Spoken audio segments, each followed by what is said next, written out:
this was basically the story of the creation of the first, the creation of Doctor Who, just generally, where it came from, and the casting of William Hartnell as the first Doctor.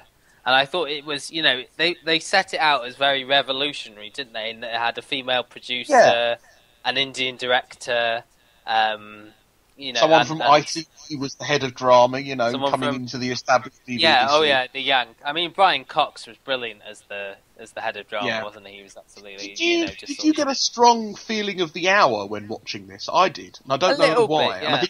Bit, yeah. And I think it's time period. Yeah, strong female leader. I get what you're saying, yes, definitely. But I suppose this was, a true story to an extent, and the fact. I mean, it's Mark Gatiss wrote it of League of Gentlemen and Sherlock fame, and he is a massive fan.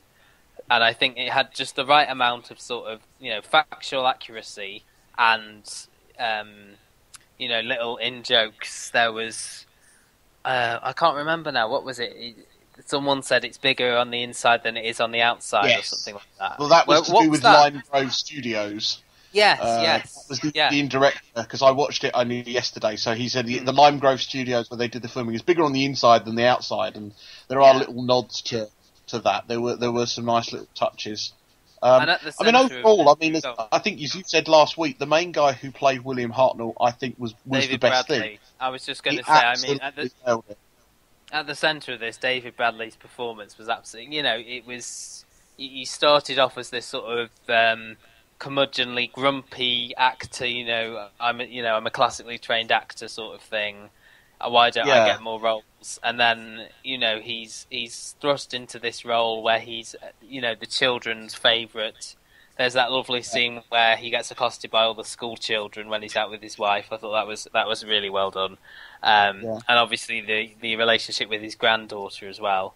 And then I love to see his granddaughter. The comparison of the one where he's kind of shouting at her when he's drinking and out of work, and then when he's reading the script and he kind of says, "Well, look, this person's playing my granddaughter," and you do get a feeling that over the course of the filming, he changes. The role changes him a little bit. Yeah, exactly. Yeah, no, I would totally agree with that. And then obviously you got the sort of tragic scenes with his health deteriorating, the fact that he couldn't remember, his lines, kept messing up the lines, and then as his friends on the show started to leave as well, like Verity Lambert, and I thought Jessica Raine from Call the Midwife did very well as as Verity Lambert, the producer. Leave it or take it or leave it with her. I wasn't, but I think she did a good job. But I thought maybe I wasn't that impressed with her. No, she did. She was sort of fulfilled her function, I should say, maybe.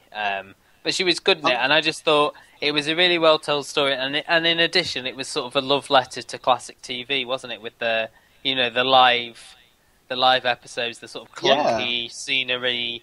I love the recurring gag as well with the guy who was going to play the Neanderthal, and then later on he saw him as Cyberman. And I thought that was, Mark Gatiss obviously comes from a comedy background, and he, he's able to combine both very well. The comedy and as you said, it did manage to deal with some tough topics. Racism towards the Indian doctor, the sort of male-dominated entertainment business with Verity Lambert. The BBC being a very established. I thought the new Tricks guy that played the sort of BBC executive, I can't remember his name, the guy that was in Drop the Dead Donkey. Jeff Rule. Who played the kind of like her kind of like assistant or something like that. Yeah. Again, he managed to. Yeah, he managed to portray that kind of like, the face of the BBC at that time. The guy who created the auto cue or something, wasn't it? That's it, but never patented the auto cue. Yeah, and I as I mentioned briefly there, I think it was a love letter to sort of classic BBC in a way, because the television centre almost sort of played a big role in it, I thought that...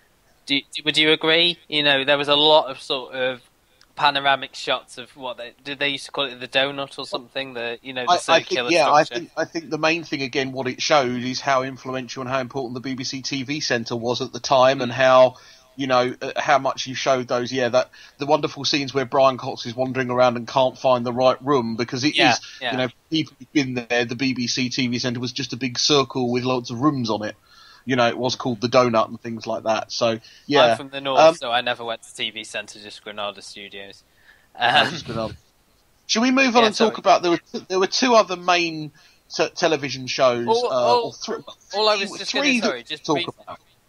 Yeah, I was just going to briefly say about that as well. The sort of, as we mentioned about like the in references in the Day of the Doctor, we had a lot of the old sort of cast members from the William Hartnell days, didn't we? Feature in this, there was most notably the guy who played Ian, wasn't it? Was the security guard at BBC Television Centre at the beginning. There was a lot the guy of shouting at Brian Cox, going, "This is not how we do things at the BBC." Yeah, and there was a lot of those little just fleeting cameos that I thought, you know, it just had a nice sort of hint to the past.